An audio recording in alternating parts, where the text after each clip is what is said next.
L'Ajuntament de Llívia fa un bon balanç del Festival de Música Vila de Llívia, que enguany ha arribat a la 32a edició. Al llarg d'aquest mes d'agost, l'església de la localitat ha acollit un total de 6 concerts. Des del consistori, que és qui organitza el certamen, s'han mostrat molt satisfets tant pel nombre d'assistents als concerts com per la qualitat dels intèrprets.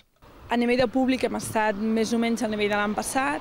L'any passat potser hi havia concerts que hi havia molta gent i altres que n'hi havia menys. Aquest any ha estat la cosa més variable a tots els concerts. Més o menys a tots els concerts ha vingut la mateixa gent, una mica més, una mica menys, però més o menys ens hem sobre les 150 persones que han assistit a cada concert.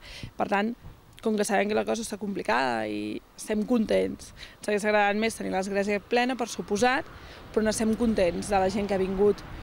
A banda dels concerts de tall més tradicional, amb quartets i orquestres de cambra vingudes d'arreu d'Europa, enguany el Festival de Música Vila de Llívia ha comptat amb una actuació força especial i diferent, un espectacle de tango. Va ser espectacular perquè és una cosa que no estem acostumats a sentir. Menys en una església i l'acústica de l'església de Llívia amb l'acordió aquest argentí que fan servir van ser realment espectacular. La gent va quedar de preu aplaudint i em sembla que ens han fet 3 o 4 cançons a més, perquè el nivell va ser molt bé.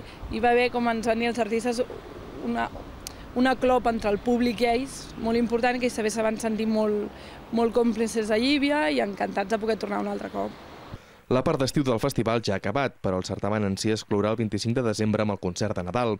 Malgrat les dificultats econòmiques, l'Ajuntament de Llívia té la intenció de seguir apostant per aquest festival, ja que és un dels més consolidats del Pirineu.